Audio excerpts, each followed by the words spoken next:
Hello and welcome to the ScrubPod podcast, a Magic the Gathering talk show that seeks to provide high quality entertainment. I'm your host Andy, and today I am joined by Drew. How's it going? Good, you're the other half of my name. Surprisingly sad. Yes, and Rue. I'm Andy, you're Drew. There's no third Andrew joining us today. But we could make that happen in the future. We could. I know several Andrews. There's also the Andy who's in the band that we're both in, We're both in a band. There's Andy, Drew, and Andy in this band. which is hilarious. Yes, incredible actually. Very we need a new guitarist named Andrew. The Full full stop. name, the full Andrew. Either that or Drew, so that way it's even. But we can't get in any other Andys. It's getting a little too confusing. Andy band. The bandy. The bandy. That'd be so sick. cool. That'd be sick. Yeah. So tell me a little bit about your Magic playing experience.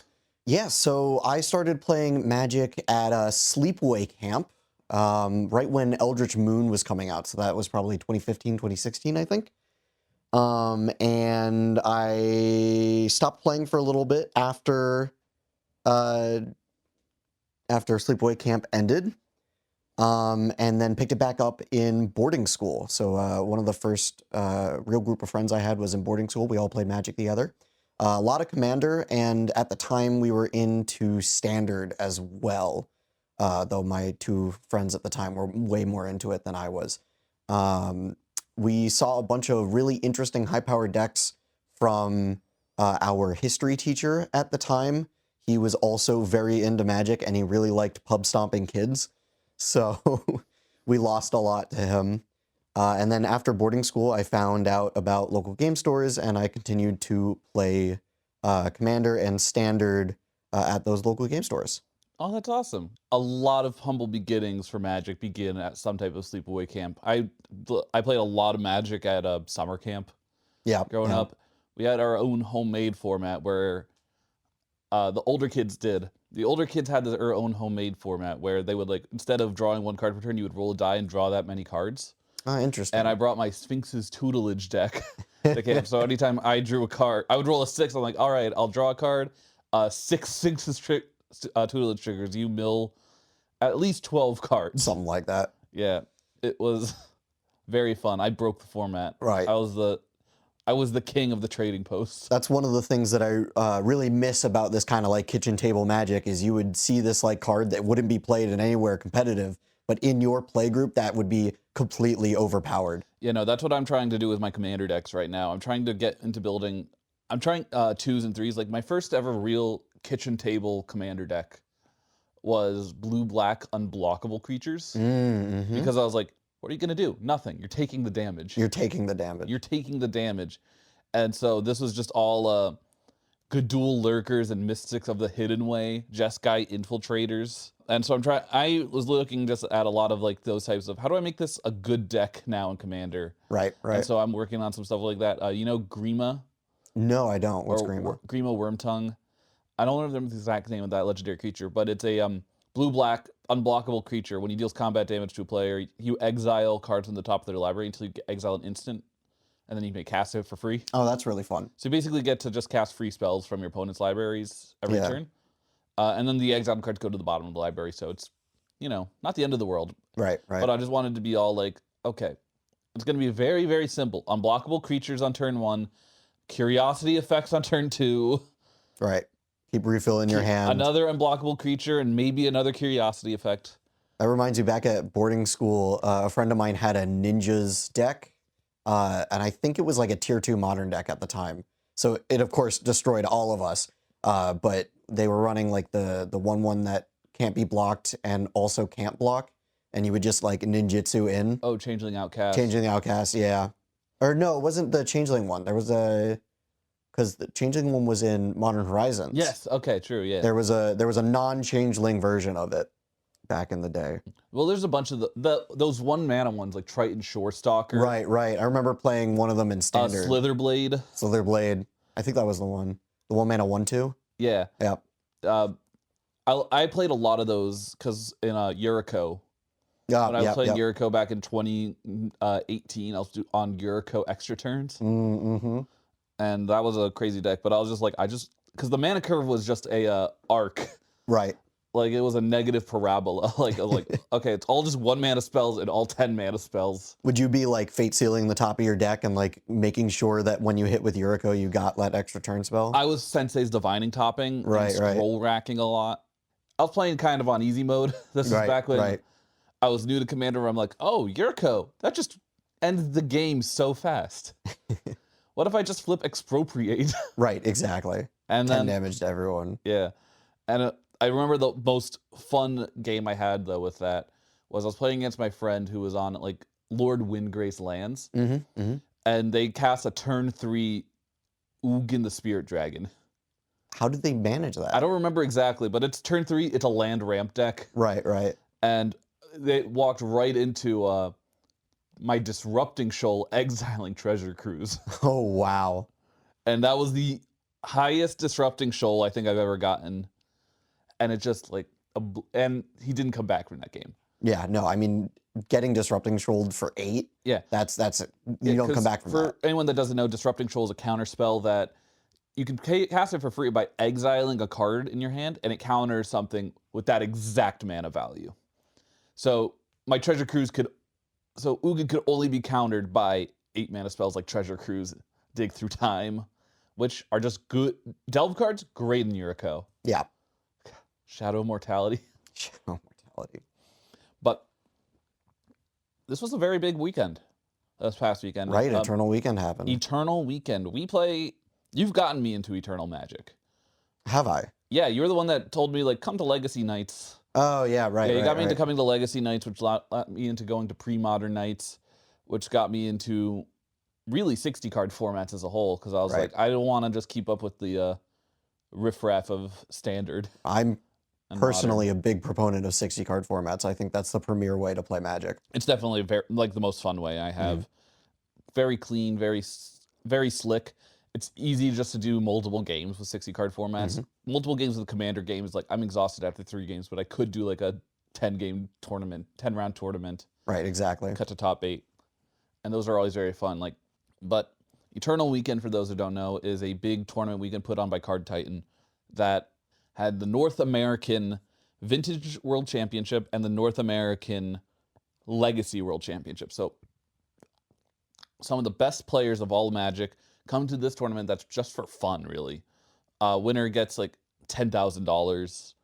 That's a lot of money. That's a lot more than I thought. It's a lot of money, but you also get like special promos. Like I think this year for the Vintage tournament, like a Vintage promo was a Trinisphere. Oh, wow. And I like Trinisphere. Legacy one was Tendril of Agonies. Ooh. They were very beautiful. They were really cool. And then you also won, I think the winner of the Vintage one won like artwork, like it's new Mock Sapphire artwork. New Mock Sapphire? Can they do that? Yeah. Isn't that reserve list? Artwork, not I know, it's just the artwork, but that's crazy. It's on the reserve list. But even the promo, a lot of the promos too, like I know they have I know 2023's promo win was a Black Lotus. Well, they can't do Black Lotus again. Well, it's a promo, so it's like a special, like, it's like a Magic 30 thing, I think. That's cool. I forget exactly what the rules regarding reserve list status are on that, but I think it's like better than like a 1-of-1 ring, you know? Yeah. Like it's just like you can only get it by winning, not by being lucky. What size was the artwork? Was it like a picture frame kind of thing? I think so. That's cool. Yeah, I think it was playmat sized. That's nice. Who knows what it was. Very, very nice. And we're also, a few weeks ago was the big Modern Pro Tour. Right. Pro Tour Edge of Eternities in MagicCon Atlanta, which I have all of the top 8 decks in front of me right now. We should go through them. I want to go through all of them. Do you want to start with Modern, Vintage, or Legacy? Let's go with Modern. Modern. So, for those that don't know, Modern is a format with cards from 2003 onwards, starting with 8th edition when we had a Modern card frame. It has its own ban list with cards like Birthing Pod, Treasure Cruise, Jite, Umezawa's Jite, and one day VV. Hopefully soon. This Pro Tour was actually very cool. There was 8 different decks in the top 8. I thought it was 7. I thought there were 2 Belcher decks. Yes, that is 7, not 8. Okay. I was wrong. There are 2 Belcher decks. And let's start with Belcher. That was the deck that won, Tameshi Belcher. So, mono blue, no lands. Or no traditional whatsoever. lands. None whatsoever. It is a very clean combo deck that just is like, hey, I'm gonna suspend Lotus Bloom, and so that way I can. It's essentially like the new Bomberman. Yeah. It's like a combo version of Bomberman where you seek to just make a lot of mana by like just sacrificing lotuses in the graveyard, and then you cast Goblin Charbelcher. Do you want to read what Goblin Charbelcher does? Sure. So it's a 4-mana artifact with an ability for 3 and tapping it to reveal cards from the top of your deck until you get a land card. Charbelcher deals damage equal to the number of non-land cards revealed this way to target creature or player. And then little additional text. If the reveal card was a mountain, it deals double damage instead, but you're aiming to not actually hit any land. So you're revealing your entire deck and you're doming your opponent for the amount of cards that are in your deck. Yeah, which is you reveal cards on top of the library until you reveal a land card. If there's no lands, you reveal them all. You reveal them all, and once you stop revealing, it's not like, oh, we keep going. There's nothing there, so I guess the answer is 0. So you just shoot them for every card, however many cards are left in your library. Which, I mean, anything more than 20. Mm-hmm. So you're aiming to do that as fast as possible. Yeah. In a Belcher deck. It's a very sick deck, relatively new, because Modern was in shambles. It was on fire like 6 months ago. Yeah, you could say that. Like all the Boros energy decks that were just kind of, it was a monolith with Amped Raptors, One Rings. Right. Ragavans, Guide of Souls into Ocelot Pride. Which I think you could still do, right? You can definitely still do that. Yeah, that deck is still running around a bit. But it's not as I think that was like the deck everyone kind of came prepared to play against. Right. Because Boros energy is not anywhere in the top 8. Mm. So there were 2 Dameshi Belcher decks, and I believe it went on to win the whole tournament too. I think it did. And so we got, the next one we have is it Prowess? Mm-hmm. Which is a very cool. That deck has been around for a while in multiple iterations, but I think Vivi's really pushing that deck above. Yeah, it's a combination of a lot. It's Vivi, Corey Steelcutter. Mm-hmm, mm-hmm. Steelcutter is insane. We could talk a little bit about that. I love Corey Steelcutter so much. Just the ability because one of the main downsides of playing a Prowess deck is you want to have your Prowess creature on the battlefield, like a Swiftspear or something, but you also want to have a bunch of cheap spells in your hand to pump up that creature and get the kill as fast as possible. So you have to be running a low enough amount of creatures and a high enough amount of non-creature spells so that when you have your Prowess creature attacking, your hand isn't just filled up with creatures. And Corey Steelcutter solves both of those issues by constantly being a creature if you need it, making things with Prowess, and also triggering Prowess when you cast it. Why does it give the creature haste? I have no idea. It does not need to do that. I think that's one of the things that really set it over the edge of being from good to just being really, really good. It's just insane card.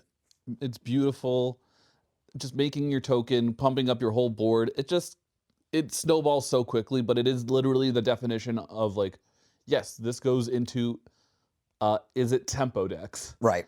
And this one trait is a lot faster than Is It Tempo. Is It Tempo, like say in Legacy, with like your Delver and your Darcy's. Right. This one is a lot more, because you have access to Slick Shot Show Off, which isn't going to that card's crazy. You don't need to play around Force of Will. Yeah, you can just, you can plot it, play it later. So I'm not surprised to see it in the top 8, but I also think it's a pretty fun deck aside from Corey Steelcutter. I think every deck needs to have a weakness that you can poke at, and one of Prowess's weaknesses was its ability to kind of get blown out. You pump your creature, then somebody just kills your creature, and now you're dirtling until you draw another creature, and Corey Steelcutter kind of just gives you that quick supply of creatures whenever you really need it. But I definitely think that that's one of the more fun decks to play and to play against. It is a very fun deck. I'm just pulling up the list. Mm-hmm. Yeah, Slick Shot Show Off, Lava Dart, Mutagenic Growth, a lot of free spells. Just classic stuff. Mishra's Bauble, all these classic ones. Running Dragon Rage Channeler. Are we still on that? Oh yeah, we're still on Darcy. Okay. Darcy, Monastery, Swift Spear, and Slickshot show as your main creatures. Plus Gory Steel Cutter, which just makes was Vivi in it? Vivi was not in this deck. Really? Yeah, no. Vivi, I think it's a little too slow because that's like a little 3 mana control, and it's not like doesn't have haste, and it's just like it's kind of like. I think with Is It Prowess, you're trying to win by turn 3 almost. Right. And so there is no Vivi in the deck, but that was the deck that like took over Standard. That's still about. I still think that's the most popular Standard deck, right? I think it is. Cauldron I Vivi. mean, especially if we're talking on Arena. It's definitely in best of 1, very, very popular. Yeah. Which brings us, but we have our other deck. Spoiler alert, it's my second favorite deck from the top 8. Okay. It's Esper Blink. Esper Blink. Esper Blink, my baby. I love Esper Blink so much. You know about the Rizzler? Quantum Riddler? I have heard about the Rizzler. The Rizzler is a good card. That thing is amazing and so broken. And just like a good tempo piece, it's 2 mana, draw a card for a 4/5. If you have no cards in hand, you draw 2 cards instead. But that's with its warp ability. So you have to exile it. But what if you were just able to ephemerate it in response? Right, exactly. It feels like the most fair version of Scam without being too... it's like Scam, but instead of denying you resources, I'm increasing my own resources. Right. So it doesn't feel as like such an uphill battle. Right. It just feels like a value engine that I love. But you're also on Philia, the Corgi that blinks things, and Overlord of the Baelmerk. I really like Overlord of the Baelmerk. I think that's a really, really sick card. Overlord of the Baelmerk is such an amazing card. Are we still on the God? Or did we drop the God for the Rizzler? Which God? The black-white one. I'm blanking on his name from Aether Drift. Oh, Ketramos. Ketramos. We're off I know Ketramos. People were on Ketramos. We're off Ketramos. We're off Ketramos now. Okay. We're off Ketramos. We have Emperor of Bones and Psychic Frog still. Psychic Frog's still legal? Psychic Frog's still legal in Modern. Psychic Frog. Okay. Psychic Frog is very much legal in Modern because Reanimate is banned in Modern. Right. Or not legal in Modern. Right. Sure. Because if it was legal in Modern, Reanimator would just become the best deck in Modern. 100%. Well, I mean, Gristlebrand is... No, Gristlebrand is still legal. Gristlebrand is definitely legal. We're going to talk about Gristlebrand soon, actually. Oh, boy. Yeah. But Esper Blink is such a sweet deck. It's all just about recurring value and very important cards. You're running 3 Hydroelectric Specimen, mostly because it's a land on the other side. Right. But just the ability of like being able to change target spell, instant, or sorcery. So if you're I mean, you could also ephemerate that. You can ephemerate that, but I like the idea of I'm going to ephemerate my Quantum Riddler, and in response, someone to say like dismembers it. Right. And then in response to that, you Hydroelectric Specimen and either change the dismember to the Hydroelectric Specimen, or you change the ephemerate to Overlord of the Baelmerk. Right. That's cool. So you get a lot of these like lots of value. That's very. You're not doing that 99% of the time. Right. It's a land. It's a land. It's a land that has niche upside. That's really important.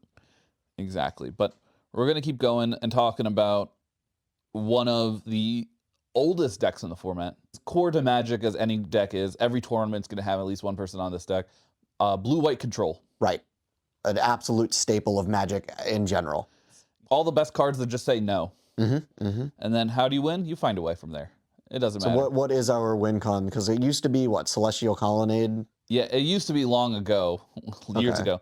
But this one is a prison deck too as well. Okay. Because this is the Scepter Chant. Oh, I like that deck. Yeah, so you play Isochron Scepter, which is a artifact for 2 mana. Imprint, you exile an instant, and then you pay 2, tap it, you can cast the instant for free. The spell you're imprinting is Orum's Chant, which is 1 white, target player can't cast spells this turn, and then if you cast Kicker for another white, and if you pay it, target player can't even attack that turn as well. So you can pay Kicker with it while it's imprinted. So for 3 mana, at the beginning of your opponent's turn, they can't cast spells, they can't attack.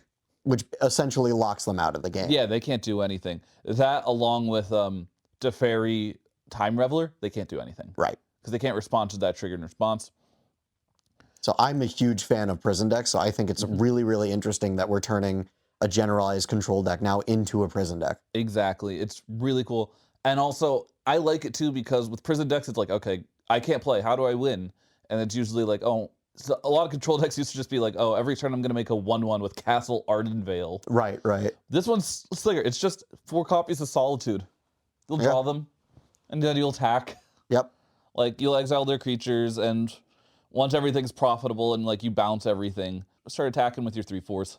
Yep, yep. Or 3/2, sorry. Is there a way in this deck to like get your graveyard back just so you don't deck out before your opponent? Yes, there is. There's 2 Days Undoing. Wow. 2 Days Undoing. They really thought of everything. Along with 4 Narset Parter Veils. So it has two of the best versions of Time Twister that are legal in Modern. I might be a terrible person for this, but I think out of the top 8 that we have gone through so far, probably most likely to play this blue-white control list. I think it's sick. It is a very sick control list. As someone that has friends and wants to keep friends, I don't think I'm playing this. But it's very good. But well, I mean, I've been playing Lantern because whenever I go and play Modern, I'm playing it with Zoe, and Zoe's big into Lantern, so I'm big into Lantern. But we're going to move into another staple of this top 8. Sure. Another staple of Magic and of the Modern format, Amulet Titan. I'm still surprised that that deck is still around after all this time. It's never been more back than ever, actually. Yeah. Like, some see it as one of the best decks in the format, and it's iconic. The whole combo appeal, it used to be Bloom Titan. Right. Was the one where it used to be. Where the goal is to cast a Primeval Titan as fast as possible. And along with Amulet of Vigor, which makes your lands enter untapped, you just find like a 1-turn, you find like just a line that lets you just win the game as fast as possible. Right. You're also on Scape Shift. So this is basically also the modern version of a Scape Shift deck. But the best things this deck got in recent years, 3 cards have really like made it what it is now. The first one is Spelunking. I think that card is incredible. Enchantment from Lost Caverns of Ixalan. That makes it so your lands enter untapped. Incredible. Just extra copies of the namesake of the deck. Aftermath Analyst. 1 in a green. When it enters the battlefield, you mill 3 cards, and you can pay 3 in a green, sacrifice it to return all lands from your graveyard to the battlefield. Aftermath Analyst is a very interesting card that brings some new sides to Amulet Titan that I don't think we've seen before. Yeah, it gives a lot of... I'm a big fan of Aftermath Analyst and Shifting Woodland. Yeah. Where that allows you just to mill your whole graveyard. Yeah. Mirror Pool. That's one of the cards that does it. What does Mirror Pool do? 4 and a colorless, tap it, sacrifice Mirror Pool, create a token that's a copy of target creature you control. Okay, yeah. And you also have 2 and tap, sacrifice Mirror Pool, copy target instant or sorcery spell you control. So that allows you to just repeatedly get new Aftermath Analysts. Yeah, basically. Mill your whole deck, bring them back, bring the lands back, and now you just have this infinite mana kind of situation. Kind of. You have every card in your graveyard, and then you just kind of go from, like, the lands. I believe you're still... Because you really take advantage of the original Ravnica bounce lands, where you bounce lands to your hand, and then you tap for 2 mana. I'm trying to find the win con in this deck. You have Hanowar Battlements to give Primeval Titan haste. I think you just basically win with Primeval Titan. Yeah, just swinging with big guys. Big boy Primeval Titan. Yeah, you're just able to win. You have Crumbling Vestige, which is great with Arboreal Grazer. Right. Give you a lot more ramp. I think it's interesting that now with Amulet Titan, you have like a bunch of different combos in the deck. You have the Scape Shift combo. You have swinging in with Primeval Titan. You have this Aftermath Analyst kind of infinite mill situation. I think that Amulet Titan definitely has a lot of lines that are super interesting. And like knowing which lines to use in what situation can kind of really separate a good Amulet Titan player from a bad one. Oh yeah, no, I love land combo decks so much. I've been playing a lot of CEDH recently, and I've been on Corvold. Yeah. And that deck is just like a sacrifice all your lands, bring them back, and then you just draw cards, and then you sacrifice your lands again, bring them back, sacrifice them again, create like a whole little loop-de-loop machine. Right. And you're very aware of my 73 land Jadzi. Right, the Jadzi deck is super interesting stuff. Yeah, that one's that's my baby. And that one just has so many lines. Right. But let's keep moving on. Amulet Titan, we have another Esper deck, Esper Gorios. Remember when I said that Reanimate would be the best deck in the format if Reanimate was legal? This is the best Reanimator deck in the format. Okay, let's see it. It's Goryo's Vengeance. So it's very simple to a lot of the legacy decks legacy Reanimator decks. But this one, Goryo's Vengeance, 1 in black.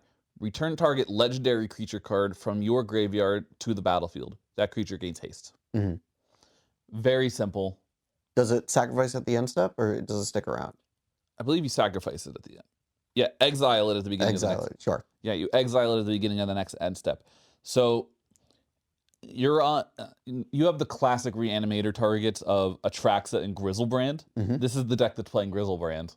Right, because the legendary creature, 7 mana. It's 8 mana. It's 8 mana. It's 8 mana. It's ridiculous. Should be 7 mana. Should be 7 mana. But it's a 7/7 lifelink, pay 7 life, draw 7 cards. And so you're just going to and the rest of the plan is just accrue value and just kind of control your opponent out. It's a little bit more mid-rangey, but you're on Psychic Frog, which is the best card. I would say so, yeah. Drawing extra cards and having an easy way to pitch things to the graveyard. And you can exile 3 cards from your graveyard to give it flying. Right. So it's great on offense, great on defense. Great on combo. Great in name, Psychic Frog, Psychotog. Psychotog. That was my favorite pre-modern deck for a while. Yeah. Dr. Teeth. You're on the Rizzler, you're on Solitude. You have 4 Ephemerates, so that way you can blink your Atraxas, as well as your Rizzlers, your Solitudes. Make sure they stick around after the Vengeance tries to exile them. You get Faithful Mending, which is the blue-white version of Faithless Looting. It is such a sick deck. It is a very Reanimator, very slick to the point. You're just trying to get your big 7 powered creatures out onto the battlefield at turn 2 and just slam in. And this is kind of like the cool thing about Reanimator decks these days, is that Reanimator decks used to just be, I'm going to put my biggest creature into the graveyard, get it back as soon as possible, and that's how I'm going to win, with my big creature on the battlefield.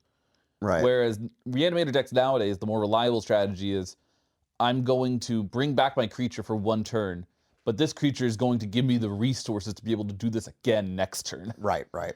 And that's how you win. It allows you to just keep going. Exactly. You just you're not reanimating one big threat this turn and trying to win on 1 turn as fast as you can, like say like a Tin Fins deck. Right. You're trying to just be able to do this over and over again.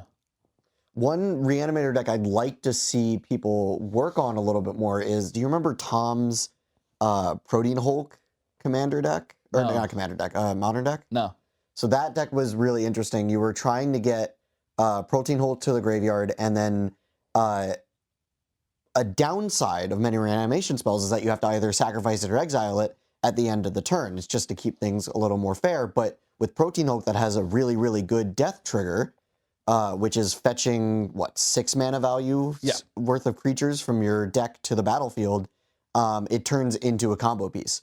So that deck is kind of more control-y, and then you reanimate Protein Hulk dies, and then you have like a 3 or 4 card combo that centers around killing and reanimating the Cauldron Familiar to drain your opponent out and win the game from Cauldron Familiar, Samwise Gamgee. Yeah, something like that. Yeah. But I'd like to see some more innovations in that deck. Yeah, no, I'm a big fan of, I think is Pattern of Rebirth legal in Modern? I want to say it is. Because you could do classic, Academy Rector isn't, but Pattern Rector is a very, very fun deck that I love, where you put get Academy Rector, sacrifice it, get a Pattern of Rebirth, sacrifice it, then you get any creature in the deck. So that's a deck that's very fun in Canadian Highlander. There it's called Sandra Bullock. That's one of the lines, basically. You Protein Hulk, you get Protein Hulk, you sacrifice it to some sacrifice outlet that you have on board. And then you get Karmic Guide and Carrion Feeder. Yep. And then you sacrifice Carrion Feeder. Protein comes back. Karmic Guide brings back Protein Hulk. Sacrifice it to Carrion Feeder. It gets bigger, and then you get like some other. then you get like some other, whatever you want. Whatever you want. So World's some your way oyster. to combo from there. Sometimes you get Safi Eric's daughter. Right. So you can just do this over and over and over again to make it your win really redundant. So that way you have every piece of it, and then you can just then win the game somehow. Somehow, right. My favorite way is with Murderous Redcap. Mm-hmm. Yeah. Which is a persist creature. But Esper Gorios is a very fun deck. The last deck of this top 8 is also my favorite. This is my favorite deck in Modern right now. It's the deck that if I was playing Modern, I'd play this deck. It is Simic Neoform. Neoform made top 8? Neoform made top 8. All right. Noah Offman was playing this deck. So there is a card called Allosaurus Rider, which is a 7-mana creature, but you may remove 2 green cards in your hand from the game rather than pay its mana cost. And Allosaurus Rider's power and toughness are each equal to 1 plus the number of lands you control. Simic Form is a 2-mana spell that requires you to sacrifice a creature, search your library for a card with mana value 1 greater than Allosaurus Rider, and you put that card onto the battlefield. Which happens to be Gristlebrand, right? It happens to be Grizzlebrand. You're also on 2 copies of Galta Stampede Tyrant, which when that enters the battlefield, you just put all the creatures in your hand onto the battlefield, which are like, all the creatures in this deck are set, because you're on Generous End. Right, yeah. You're on Generous End for land fixing, as well as Disciple of Freyles.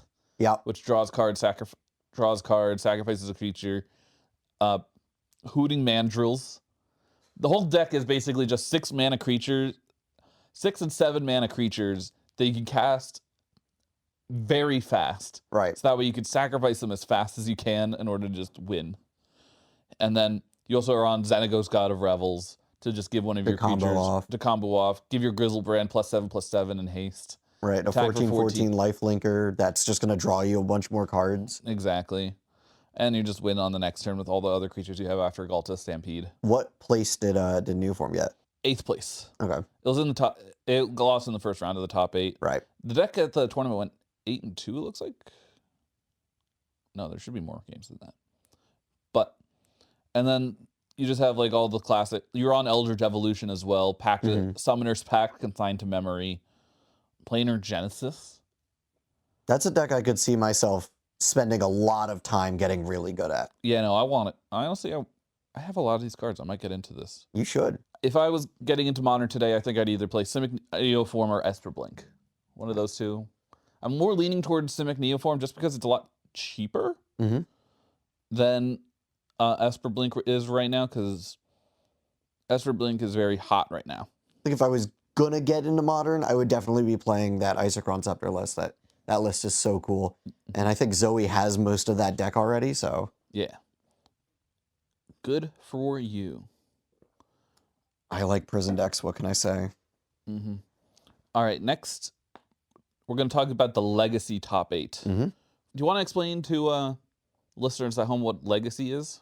Yeah, so Legacy is in Eternal format. So it stretches back all the way from the beginning of Magic's history. And what separates Legacy from Vintage is Vintage, they don't really ban anything. Vintage, they only restrict cards down to 1 or 2 one copy. Do they have like a semi-restricted thing in Vintage? They have no cards banned, but you can restrict cards to only 1 copy. To only 1 copy. So Legacy is just the quote-unquote fixed Vintage, where they take the most powerful strategies that are too powerful for the format, and they ban some of the cards from that. Legacy and Vintage are very high buy-in formats, which turns a lot of people away from a lot of new players. Take a while, but I know a lot of stores do proxy events. Right. And the number one thing a Legacy player wants is another person to play Legacy against. Right, exactly. So if you have a proxy deck, proxy up a deck and just play it and just get a taste for very powerful Magic. It's very some decks are either like you win on turn 1 or turn 2, or it just kind of goes land go as you're scared of what's in your opponent's hand. Right, exactly. You have Force of Will, Daze, a lot of free counter magic, but only 4 archetypes made the top 8. Really interesting. Yeah. The first one, the best deck, in the format and seen by a lot of people. Dimir Reanimator. Yes. That's definitely been the boogeyman of the format for a while. It's Entomb into Reanimate that's chocolate and peanut butter. Right. That is, you entomb either a Grizzlebrand or Traxa, Archon of Cruelty, and then you just reanimate it. And then you take some damage, but then you're just so ahead on value. So much value. Yeah, and then on top of that, you also have Brainstorm, Ponder, Thoughtseize, Force of Will Days, all these stuff to protect your creatures and your combo, and ensure that every card in your hand is the best possible card to have. Right. I've also seen in some of the online play that I've been playing, in the matchups where the graveyard removal is really heavy, there's another card, it's like a saga, that allows you to exile it from your deck, I think, and then cast it for free later, and completely avoids the graveyard at all. Wow. Yeah, there's a lot of... Adds some resiliency. The card that kind of defined Legacy now is Tameo. The one-mana Tameo. Right. That just accrues so much value. In a format where Brainstorm is legal, you're just having like this... You're creating so many different game objects as well as potential card draw, big blocker. But Reanimator is technically a combo deck. Right. But also with the additions of Barrogoyf and everyone's favorite 2-mana dragon, Murktide Regent. Right. So it kind of... It's able to win the game through graveyard hate. Right. It steps away from being all in on the combo and allows itself to play tempo for a while as well. Exactly.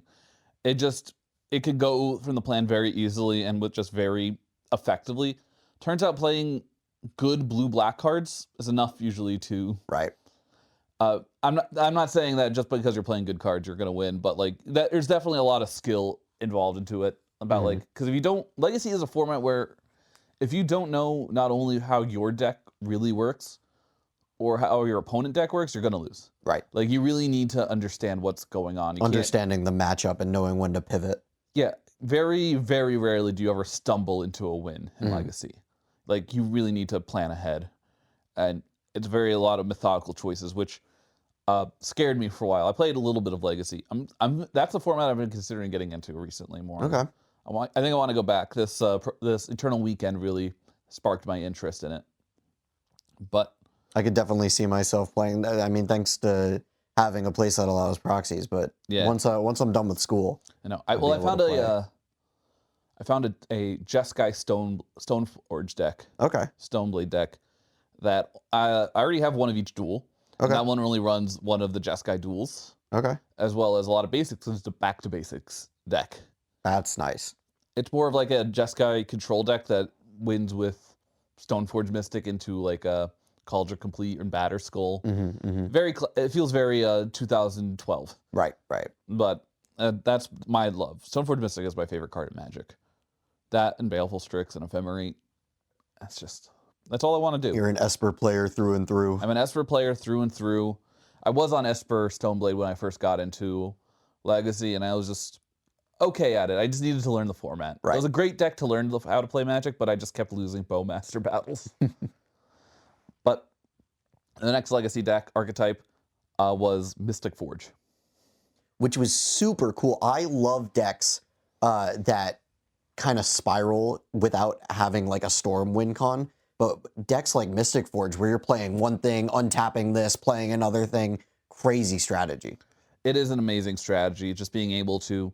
The goal of the deck is just like, all right, play a soul land and just be ahead of mana as fast as possible with like Grim Monolith and then play like a turn 1 or turn 2 One Ring. And then you just go from there. World's your oyster. Make constructs with Urza Saga.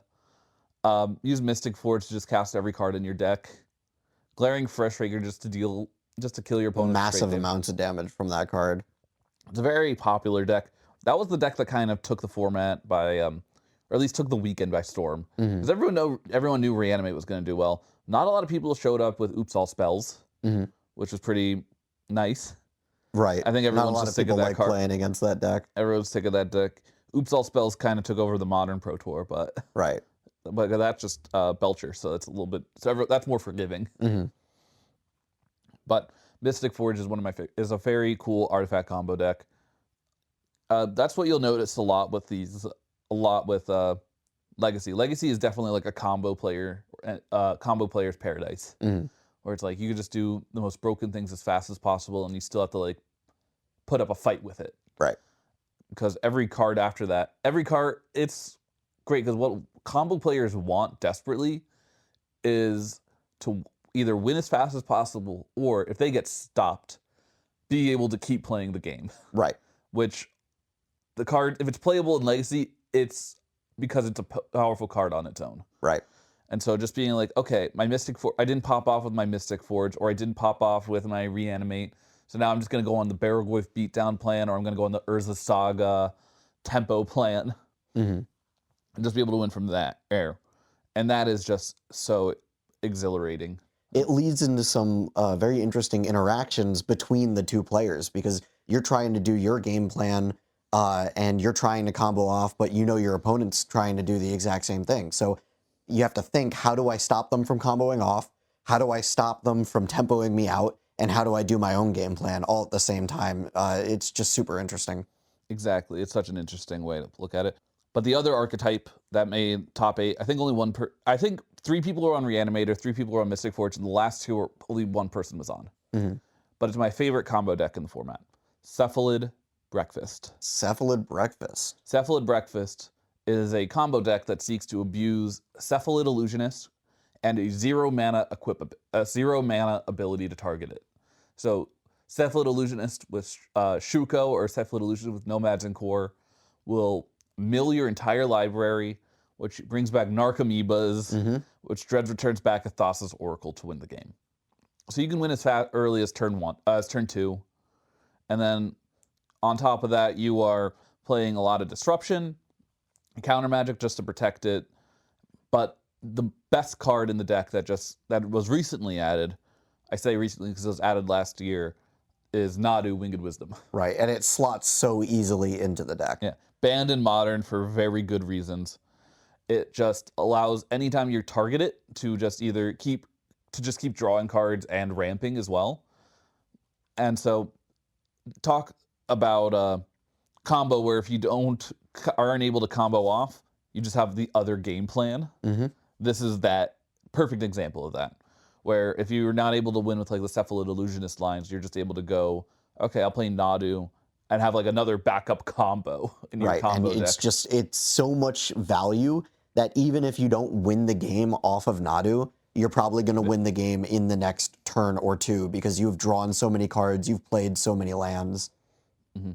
Exactly. It just allows you to just accrue value. This one, Cephalid Breakfast was definitely a case of, I think, the pilot winning the deck, because it is so hard to navigate. Specifically, right, it's a difficult deck to play. It's a very difficult deck to play, but it is able to just... But if you know what you're doing, it is the best deck, probably. It's probably like the best deck to win. I think I'd agree with that. I just love squids. Squids, man. Squids. It's like, a good creature. Squids are cool. And winning with the squid creatures, that's just so freaking sick. Like, I love that. That's all I want to do in Magic is just say, like, yeah, my little soldiers are helping out my squid guy by helping me get stupider, which just allows me to win with this Oracle. But I think another part of why this deck is so cool is Cephalid Illusionist, not a very good card. Oh. Like, at all. And the only other deck that I know that plays it, like Grolnok the Omnivore CEDH. Right. It's one of those cards that does basically absolutely nothing, but when paired with the perfect other card that does absolutely nothing, you have a game-winning combo on your hand. Like Shuko, not a very good card at all. Just its ability to move from one thing to the other. You're not playing Nomads Encore as your turn 1 in your white weenie deck. Right, exactly. Like, all these cards, that's what I love about combo, too. It's just, you play so much crap. So much dumb cards that just happen to be perfect. Yeah, they do one thing, and you're like, okay, perfect. This is what fills the gap. This is the glue. That's definitely one of the things that I absolutely love about Magic, is a bad card can really shine in the right deck. Yeah. And talking about bad cards, the last deck in the top 8, a homebrew deck made top 8. Really? A rogue? A rogue deck made top 8, and this was the one I was rooting for when I was watching. Okay. Golgari Smallpox. Smallpox? Smallpox. I haven't heard a deck running Smallpox in a while. For 3 mana, each player loses a life, sacrifices a creature, discards a card, and sacrifices a land. Smallpox has kind of been around in the format for a very long time. Right. Like kind of like a mono black. It's usually a mono black prison deck. Right. But you're kind of aiming to slow down your opponent more than it slows down yourself. Exactly. But this deck was just insane because of one card in particular. Can you guess what card it was? Well, if it's a Golgari deck, I'm assuming it's green. It's not. It's not? No. It's not green. It's technically no colors. Ooh. Because it's a new land that was printed. I don't think you're not going to get it. I'm probably not going to get this. It is Eumidian Hatchery.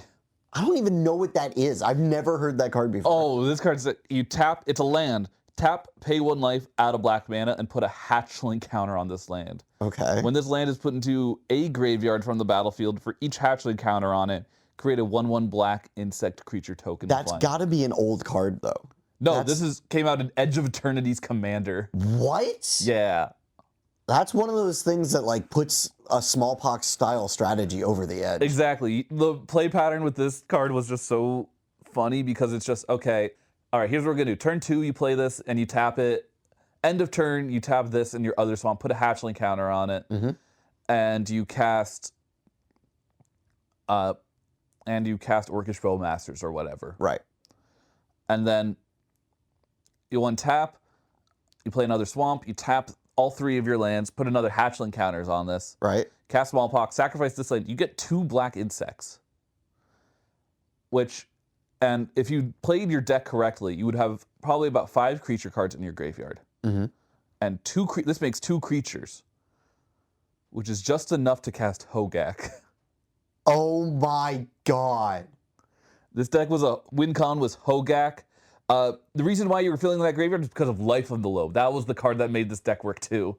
It was a Smallpox Loam deck with Hogak. I can see this becoming like an actual deck that people are playing. It was so hot. Especially, especially because it made top 8, but that just seems like so much fun. It is so much fun. It's so exciting. Just like running all the wastelands. Eumidian Hatchery is just.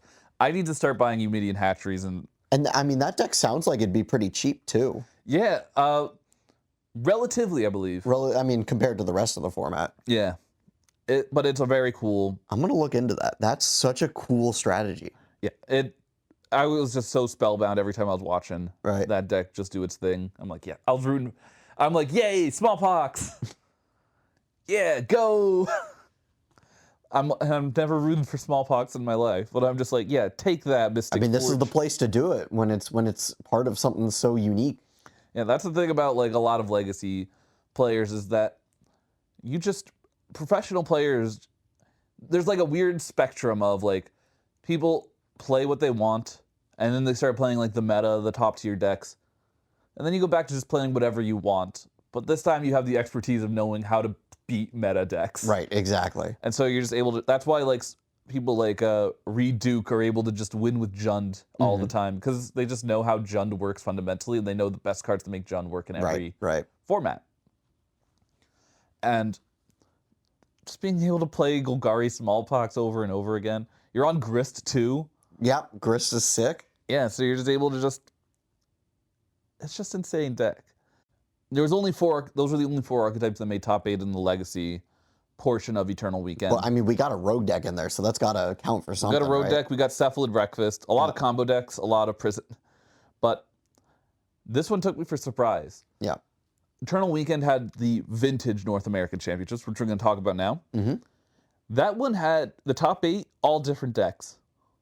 Which is super surprising from That's very being rare. Like, that is how I see if something's a good meta or not. I'm like slightly acquainted with Vintage. I've looked at it before. I haven't looked very hard, but one of the like stereotypes of Vintage is there's like 1 or 2 best strategies to play, and if you're playing anything else, you might as well not play at all. But to see 8 completely different decks in the top 8. I will also say Eternal Weekend Vintage has a really cool concept called a budget build. I'm doing air quotes for budget because they give you additional prizes if your deck does not have any of the Power 9, no Bazaar of Baghdad, no Mishra's Workshop, and no Library of Alexandria. So that kind of promotes people playing different stuff. Exactly.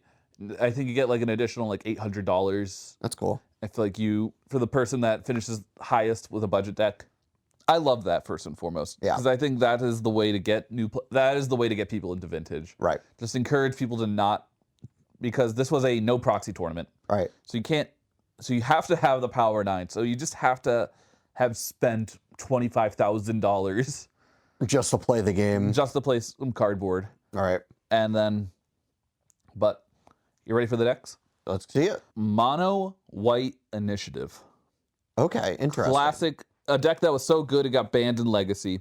This is like a really fun kind of control deck because you're running, you know why? You're running 4 Chancellor of the Annex. Really? So yeah, so in your opening hand, if you could reveal a Chancellor of the Annex, the first spell costs 1 more to cast. Which, I mean, is really good in a format where people are trying to play their, like, fast mana. Everyone's playing very fast mana. They're Moxen. Moxen, Black Lotus. So just being able to make it cast 1 is already enough of a hurdle. But I believe those triggers stack if you have 2 in your opening hand. Yeah, they do. Which also makes your first 2 spells free if you reveal 2. Wait, no, it doesn't make your spells free. No. That would be too broke. I was expecting a ridiculous. more broken card for Vintage, honestly. Right. Because being able to turn 1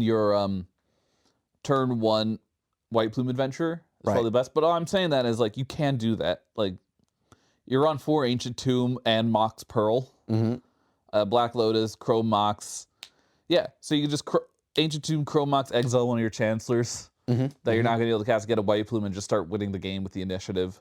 Right. A very broken mechanic that was made specifically for Commander in mind. Right. But not no other formats, and it winded up top 8ing. And I'm going to spoiler it, this got 2nd place. Yeah, I mean, with the strategy that's like, I'm going to play a big beater on turn 1 while at the same time stopping you from doing your thing, while at the same time getting extra value from the initiative. That's a pretty crazy strategy.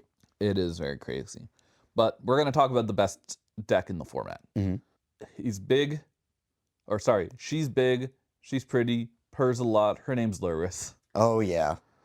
Almost every deck has Lurrus in the companion zone in this format. Being able just on like a mid-range Lurrus deck where you're able to turn 1, cast Black Lotus, use that to put Lurrus into your hand, and then the next turn you get 3 mana somehow, cast Lurrus, bring back Black Lotus. Right. Especially in a format that's defined by its low drops, Lurrus is putting a ton of decks over the edge. Yeah. And 2 versions of Lurrus made the top 8. Okay. First one is Dimir Lurrus, which has all the staples you'd expect, all the new staples you'd expect. And Sure. Orcish Bowmasters and Psychic Frog are the only creatures in the deck. But you got your Demonic Tutor, Demonic Consultations, Fatal Push, Force of Wills. Very, very straightforward. Just a very straightforward control deck. Stop your opponent from winning, and then just kill them with Psychic Frogs, or you Orcish Bowmaster, cast Orcish Bowmaster, and then Time Twister. Right. Classic stuff. But Esper Lurrus is a bit different. You're running one more creature. You're running some more creatures. You're running Lavinia, Azorius Renegade, which counters 0 mana spells. Stop your opponent from playing their Moxen. It stops people from cheating on mana if they cast like things like Force of Will. It counters them too. And then you're on like you add the white control cards like Swords to Plowshares. Yeah. Just a generalized kind of control list. Add Swords to Plowshares. Yeah, it's just a general control list. Both of them are just trying to win slowly, but like guaranteed. Which is a crazy kind of thing for Vintage, where you kind of expect the game to be over in 1 or 2 turns. Well, I mean, it kind of is over in one of turns, but people just don't realize it. Right. But next deck we're going to talk about is staple of the Vintage format. One of the most iconic decks of all time, Dredge. Dredge, yep. Dredge, famously broken mechanic. Not legal in basically any other format. It technically is. There's a lot of cards that say Dredge on them, but what it does is swaps drawing cards for putting cards into your graveyard, which you can build a deck to make it so that way your graveyard basically is your library. And then you just win somehow. But the vintage one is so wild, because this is also a deck that plays 4 lands. Okay. Only 4 lands, but that land is Bazaar of Baghdad. Which essentially allows you to take your hand and put it into the graveyard. Yeah, so it's a land that says tap to draw 2 cards, then discard 3 cards. So you can tap it, put a Gulgar. So you can tap it, draw 2 cards, and then you put 3 dredgers in the graveyard. Right. Next turn, you draw for turn, you dredge, put more cards in the graveyard, tap Bazaar of Baghdad, dredge again, and then discard all those cards again. And then you just win with Narcomoebas, Icarids, hollow ones. This is one of those things where it's like all these cards are kind of bad on their own, but like, yeah, sometimes just a 4/4 on turn 1 is just enough to keep pressure going. Exactly. And then if you can just get like prized amalgams and Icarids to also just close out the game and just get a lot more value. It's one of those things where one of the defining things about Magic is if something's dead, it usually stays dead. But a deck that allows its dead stuff to just keep coming back again and again and again, especially this quickly, that's going to be a dominant deck in the format. Exactly. It's one of the most fun to watch decks in the format. It's like, I think it's the most entertaining deck to watch. Right. Because it's just like fun just being like when they like lay out their graveyard in front of you like it's their hand, because it is their hand. Because it is their hand. And it's just so sweet. It's so cool. I have another Lurrus deck for you. Sure. A third Lurrus deck? A third Lurrus deck has hit the towers. But this one's Sultai Lurrus. Okay. So it's another Sultai control deck. This one's actually Sultai control mid-rangey deck. You're on your 4 Force of Will's Time Walk. But by playing green, you get access to one of the best hate bears in the format, which is Collector Oof. Right. Oof. Because most of the mana that people are getting in this format are from artifacts. Yeah, Collector Oof, 2 mana, 2/2. Activated abilities of artifacts can't be activated. Clean, rude, stops your Black Lotus. Right. Stops people from activating Black Lotus, stops activations of Time Vault. That's a cool card. You're also on Deathrite Shaman, so you can also like play the long game. Main board Graveyard Hate. Right.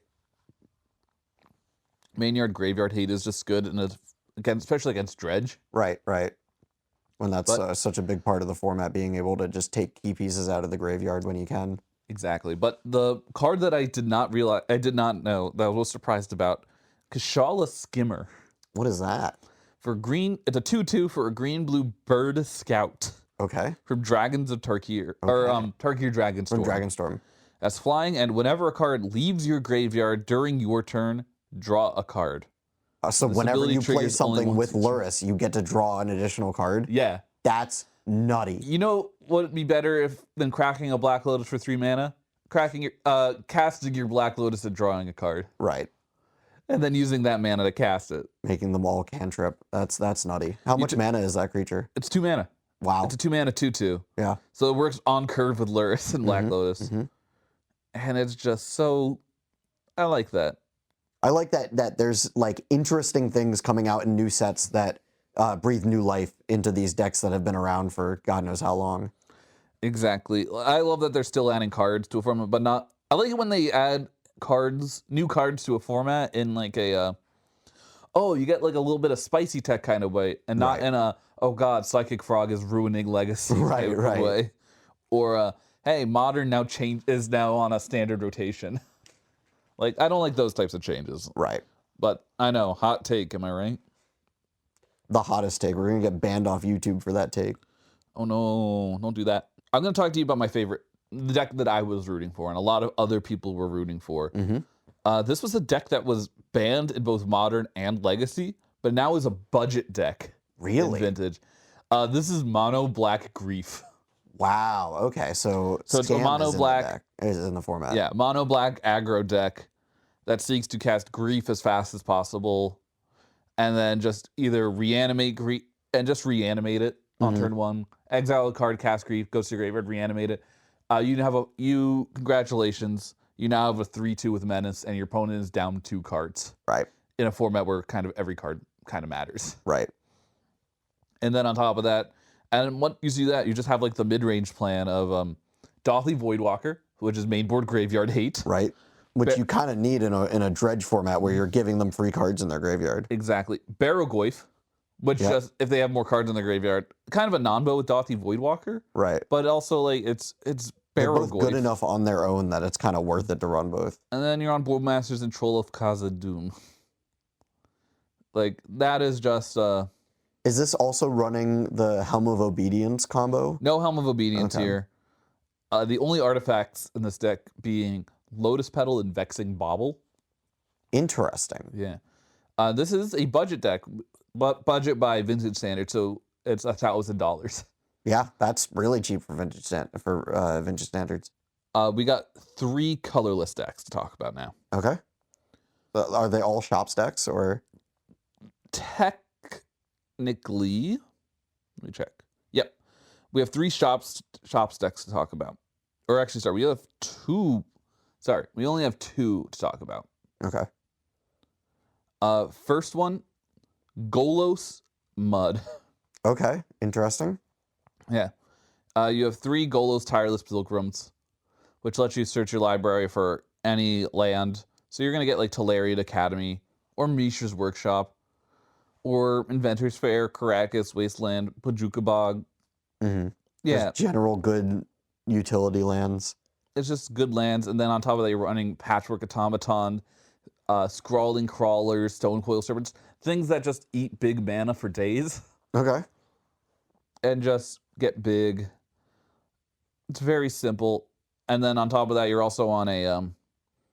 but this is like a Spheres version of it. Okay. So it's a lot more stacks. So you're playing a lot of stacks. So you're on 4 Sphere of Resistance, Thorn of Amethyst, Trinisphere, and then Legacy All-Star Mystic Forge. It honestly seems like the kind of deck that I would play. Yeah, I could see you playing this deck. Do you have $41,335 lying around? Well, I mean, obviously, who doesn't? Yeah. So then you can just build this deck and play this deck. I probably will. It's a very cool deck. And then there's also just the traditional Workshop deck, but instead of it being a Golos deck where you're getting lands out, it replaces Golos for Glaring Flesh Raker to just make all your color spells deal damage. So is it similar to the Mystic Forge deck in Legacy? It's very similar, but instead you get to just time vault your opponents out too. Okay, right. And so it's a lot cleaner of a win, a lot faster. You're running 4 Senseis. You're running 4 Grim Monoliths, Black Lotus, 4 Grim Monolith, a Black Lotus, a Mana Crypt, Mana Vault, all of the Moxes. Right. You're for the One Ring. Right. Like, yeah. It's just classic, powerful stuff. Just the best colorless artifacts you can. And also a Tolarian Academy, because you can. 1 Urza Saga, because you're only allowed 1 Urza Saga in this format. That's probably for the best. I agree. But that is the Vintage top 8. All right. Now, a lot of interesting decks. A lot of interesting decks in the Reanimator, in the Legacy, Vintage, and Modern. What do you what out of all 3 of those, what meta do you think is probably like the healthiest right now? So I haven't looked a ton into these formats, but I think in terms of healthy meta, probably Modern. I think that that with the amount of interesting decks that we've seen, I mean, I know that Belcher is the most played deck at the time, but I think that speaks more to how fun Belcher is at the moment than necessarily that it's like a really, really good combo deck that can't be stopped. And I mean, even though you still have your like Boros Energies and your like really good stuff in Modern, there's still a lot of like tinkering and a lot of interesting decks that you could play. Yeah, I agree. Modern is just... honestly, Modern's probably the format I'm going to get into the most, just because of one.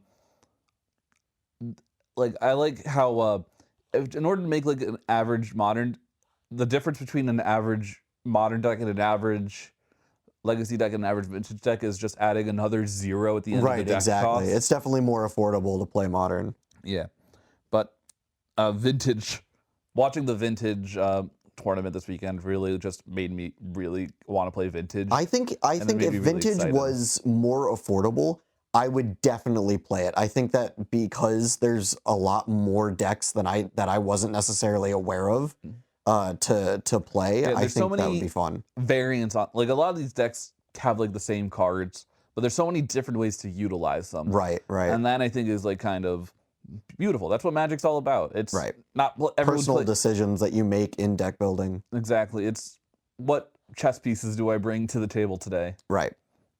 And you can't bring all queens. Can't bring all queens. Someone brings a gun.